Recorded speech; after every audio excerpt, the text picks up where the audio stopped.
Did you know the feds are forcing Bricc Baby to snitch on Lil Durk? It started when it was shared. Big U, Bricc Baby, Loose Cannon, and others all arrested in a Rollin 60s gang takedown. As it would then be shared, lawyers and sources believe Bricc Baby, who was arrested in the latest gang takedown, will snitch on OTF rapper Lil Durk. The timings of both arrests make lawyers believe the feds will force Bricc Baby to give everything up on Durk, as the feds originally targeted Lil Durk for M for Hire because of Bricc Baby, where 3 years ago he did a live stream saying that you can't say Durk never slid for Vaughn because they got Lil Pab. But once Durk was arrested, Bricc Baby just so happened to be live streaming, where his old interview where he mentioned that would end up going viral online. He would react, and it made it really seem like he drew the federal attention to Durk's name. But was this an attempted hit? Or well, they can't say that no more. Then they put you as God.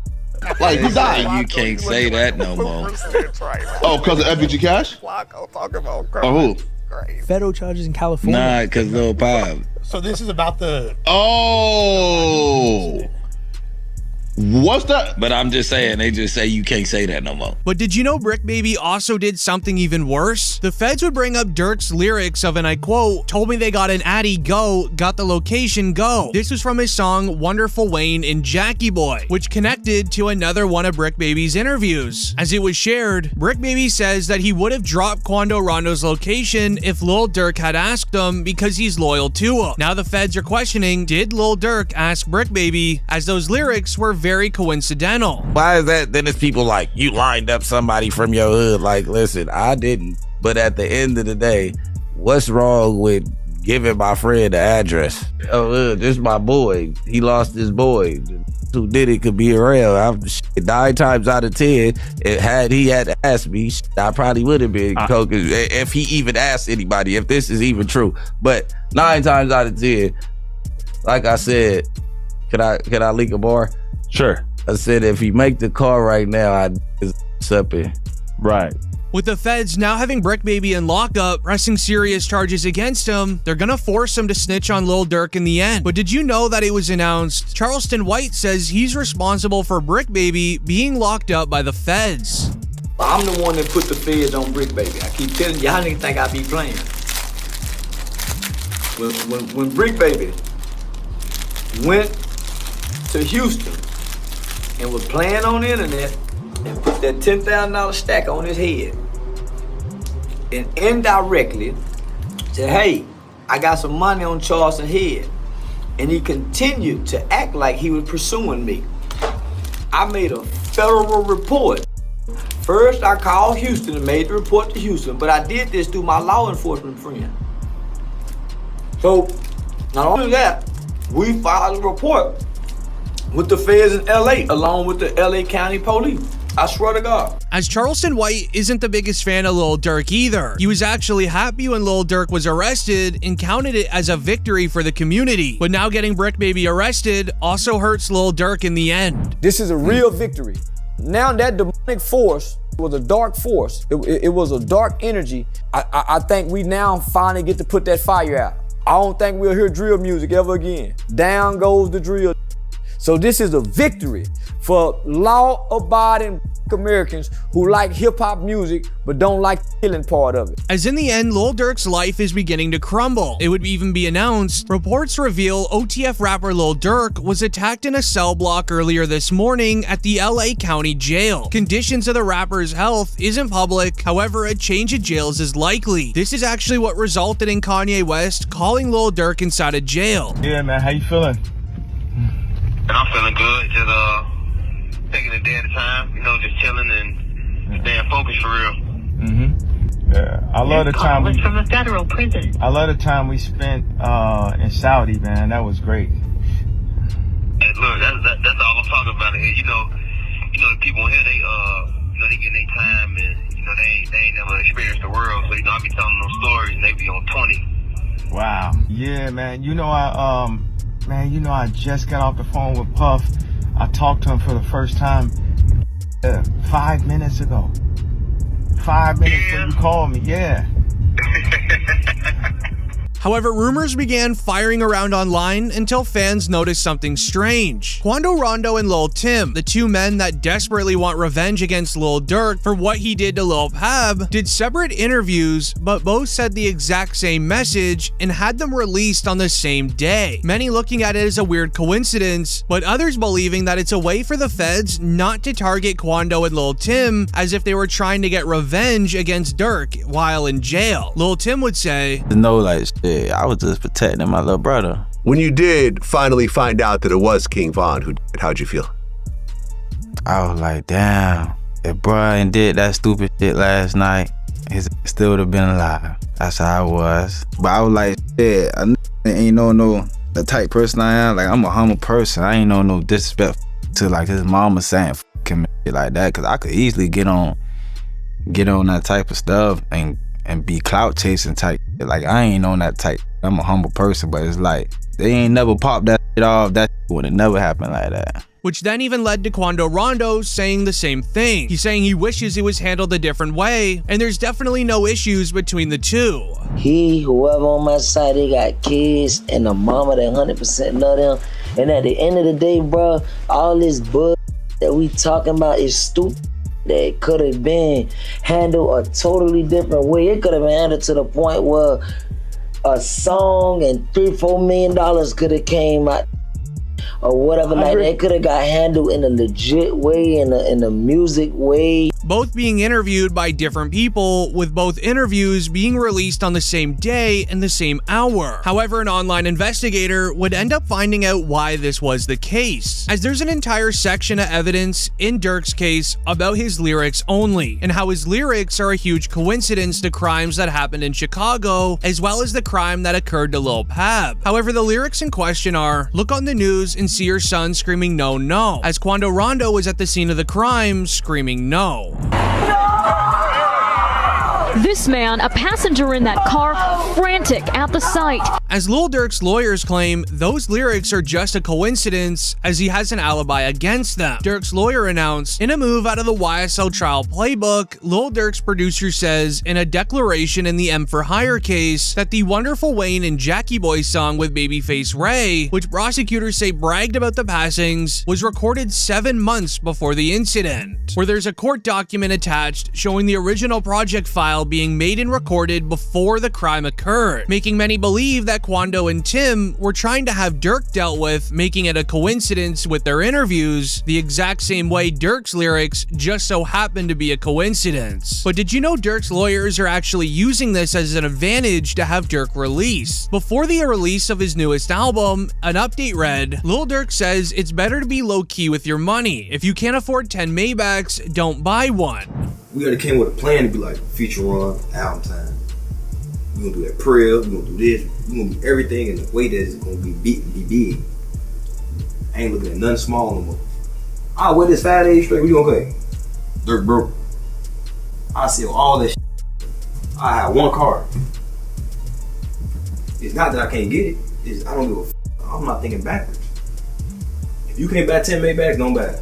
As a viral comment would share, anyone else feel like Durk's team releasing his best motivational moments and softer moments is a way to package it to show the judge that Durk's influence has always been good? He would end up being correct. Even DJ Academic said, "We're praying for Lil Durk. By the way, he sent me word he'll have the album of the year." This then led into an OTF insider saying, "Durk album shortly, but something bigger is happening behind the scenes. All I can say is free Durk," which resulted in a lawyer looking into it, trying to find out where his next possible release date would be. So it all depends on the hunger of the U.S. attorney and the AUSA that's involved. And if they want this individual badly enough, they'll make very attractive deals for these individuals. What does a very attractive deal look like? I think they go for the lowest hanging fruit. Whoever, didn't actually guy, maybe someone that was involved that didn't actually, or someone that, but it didn't hit, they're going to have forensics. Yeah. So they'll take whoever is the least culpable, and I think that they'll approach him and make a deal with him, that'll be the most attractive. And if that guy doesn't make a deal, they'll move on to the next guy. So usually that's what happens, right? You go for the lowest hanging fruit first, the guy that you think will flip, the guy that didn't really have that much involvement. And I think what also is interesting with the indictment is it wasn't just money. They're like, oh, it could have been money or it could have been career advancement. As it would also be announced, Kodak Black's attorney Bradford Cohen says Lil Durk has a chance to beat the King Von and Quando Rondo revenge case unless OTF testifies against him. He says, I'm hesitant to say they have a slam dunk case on Durk Banks. I think they have a long way to prove the conspiracy against him. When it comes to Durk Banks, you know, so far I've seen one text that says, don't have them associate my name with any kind of flights that they're taking. Certainly that's not a good text, but is that the only text? Because that doesn't, you know, that in itself doesn't stand on its own. Certainly it's circumstantial. But like I said, we have to wait and see what other evidence they have. If they have a snitch, if they have videotapes or audio tapes of him saying something, I think that's a lot different than, hey, just make sure you don't associate my name with these guys. So I'm hesitant to say that they have, you know, a slam dunk case on Durk Banks. But what's scary is the feds understood Durk had a good chance of being released from jail. This resulted in them doing something very disturbing, where they investigated other crimes in the Chicago area. The update read, over 230 gigs of digital evidence, which includes audio and video recordings, as well as surveillance footage, and 20,000 pages of reports are currently being processed for discovery, as OTF member named Jam is the one that supplied them with the evidence.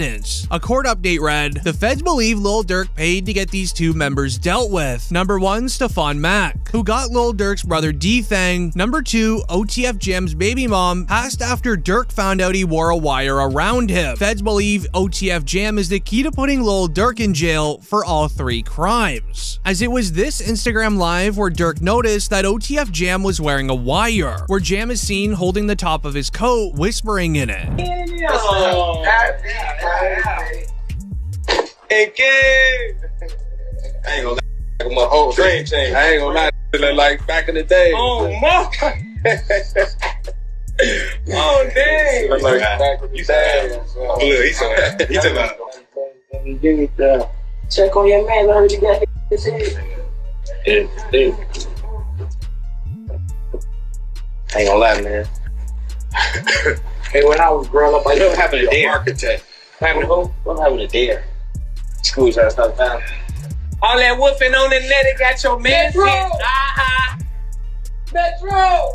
As they're pinning another M case against Durk, they showed this to the judge being his Instagram story for D-Fang as this was posted only 30 minutes after Stefan Mack passed away, alongside this Instagram story where Durk is seen laughing the following day. You can't see other shit, boy. What? Tweaking my folks. Hey, somebody always said, slap car. Somebody always said, slap car. As OTF Jam is the same man that Durk gave $50,000 to during this Instagram live. You know what's his name, bro? Steady crying, huh? He's steady crying. Feed him. Feed him. Get the milk, bro. Get the milk for baby mama, get the chicken, bro. You see that? Feed for my him. baby. That's really how y'all hold y'all babies, ain't it? I gotta hold my money like this. This too much. Crazy though. Motherfuckers sitting up there doing all this. Sneak this and the internet games and all this. Up some money, do something. Like, we winning, bro. I can do whatever it is I want to do, I can do it. Not what I want to do what I want. Y'all can't do that, bro. Goof. Bro got out what? You know that how many you did now? How many years I did it now? Yeah. That's your latest bit. 12? 12. That boy popped out 12 years. 12 years. So much money. We really just get in order to just figure out the lanes, man, boy. But during the entire Instagram live, the feds noticed the people that were in the background of the IG live were also jewelry shopping with King Von only 6 months before he passed away, making it clear they were all very close friends. Solitary stone. We just looked at him, man. Let's go over there. What up, bro? Boss, you good? My boy. Let's go. They got real in here, man, because he just stepped in. The money man stepped in.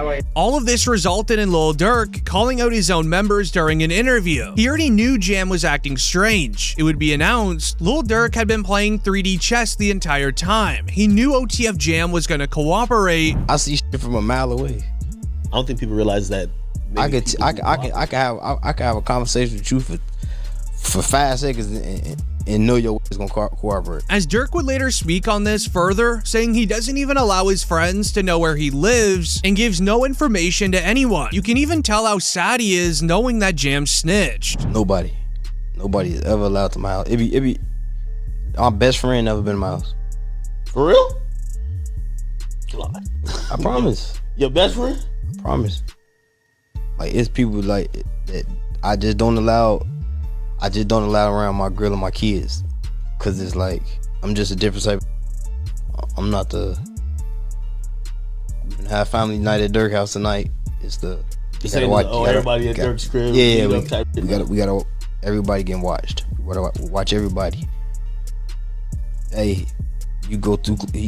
Hey, they go too close to them kids. You know what to do. Like, that's how I play. Like, I don't play. But sadly, Lil Durk was only just finding out about OTF Jam when it was too late. Not being able to get revenge himself, Durk would send out his goons. A report would read, OTF Jam found by OTF members hiding out in a crib outside of Atlanta. Sources claim Jam was dealt a punishment for snitching on OTF owner Lil Durk. Alongside this photo of a crime scene outside of a house that Jam was staying at. As alleged news sources reveal, Jam shared more than just evidence against Durk. Also shared the fact that all of his album names and song names paint a picture of a roadmap of crimes that were committed. Even DJ Academics would explain it further. 2020 Von, 2021 his brother dies. 2022, the niggas who his brother, they get clapped. The two Von, at least a cousin of theirs get clapped. 2023, he drops an album, I'm almost healed. You ever think about that, chat? It's like poetic. 2020, Von dies. 2021, his brother dies. 2022, get back for both those situations. 2023, I'm almost healed. Crazy, huh?